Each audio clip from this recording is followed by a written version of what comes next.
day 5 of my 31-day live challenge. Um, Today's been a day. Work has been interesting, and then the kids had a family therapy Zoom, and then I had a church Zoom, and now I'm here. But I put on my dad's t-shirt today, uh, Cure PSP. It affects 1 out of 10,000 people in the world, mainly men over the age of 60, but it's been a couple women that is, a few women that has happened to. Um, it's PSP stands for Progressive Supranuclear Palsy. It's commonly associated with um, MS and Parkinson's disease. And so in 2015, my dad, he just started feeling funny. Like my father, if you know my father, he was a workaholic.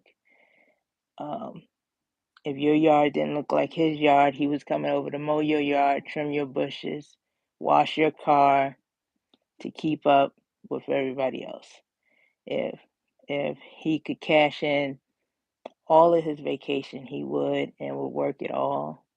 He retired, took maybe 6 months off, went back to work again, got Employee of the Year.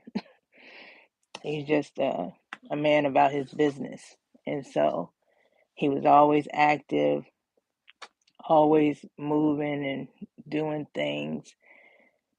And so he started having back problems, but he had surgery when he was about 26 on his back. So we just thought that that was like, something that was just catching up with him because he was about to think he had just turned 60. And so he was kept saying that his eyes felt like glass was in his eyes. And he just kept saying, glass feel like it's in my eyes. So we would take him to the doctors and they would say nothing's wrong with your eyes. And then they did an unnecessary eye surgery, but we didn't know. At this time, my parents was living down the country in a very small rural town in Virginia. So then he complained about his back hurting all the time. So then they were going to do, something to his back, but he ended up not having back surgery. Then they were saying something was wrong with his heart. Well, all of these conditions and symptoms that he was having, we had no idea that it was this.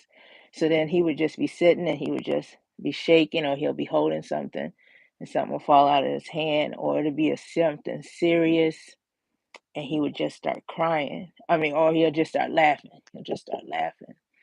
And I remember Danny Glover had a commercial and it was like he was standing on this stage and he would just start laughing out of the blue or crying out of the blue or something. I was like, that's what Daddy has. That's it.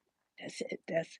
That's the disease that Daddy has, because he would say, Till, I was just somebody came up to me, was telling me this serious story, and I said, ha ha, and I said, oh, Daddy, what's going on? Like, what's really going on? But no clue. We had no clue. So then he decided he wanted to change the light bulb outside, and he fell off the chair. He started losing his balance.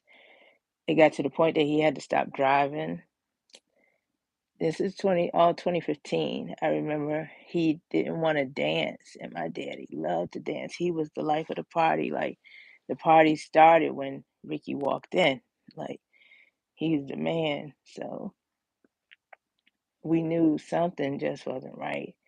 Then he stopped working because he couldn't drive or anything anymore. No long distances. He was in the middle of the road, and as much as he loved to mow the grass, he couldn't do that no more on his zero turn. He said if that thing had lights on it, he said he would be out there all the time. So a month before I was diagnosed with RA, Daddy was diagnosed with PSP, and it's only one doctor in the whole state of Virginia that specializes in it. And so people with with Parkinson's, I want to say it was, well, anyway, so we finally got in to see this neurologist, and within 20 minutes they diagnosed him. They had him walking down the hall, and he would fall backwards all the time. And so that was a sign of PSP. So then it got to the point where he couldn't, and the word progressive is progressive. So 2016, in the 2016, he was diagnosed. 2017, he was still functioning and still moving and everything. He came to my birthday and he was slow moving, and that was in July of 2017. He was slow moving and stuff, and he wore shades because he couldn't focus his eyes. He didn't want people to see that he couldn't focus his eyes. Like if you just point there, it would take him a long time. It would be like that, like crazy. So um, that was July of 2017. By Christmas, he was with a cane, and he needed assistance and eating and stuff. Not He didn't want people to see him like eating and stuff like that. So, um, but yeah, to get up, to go to the bathroom, all that kind of stuff. Like he was with the cane.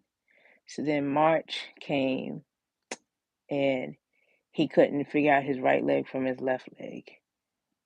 He would Now this is March 2018, and you would have to say, move this leg and move that leg. He couldn't get to the bathroom fast enough anymore. He couldn't shower himself anymore. So then hospice came in at the end of March.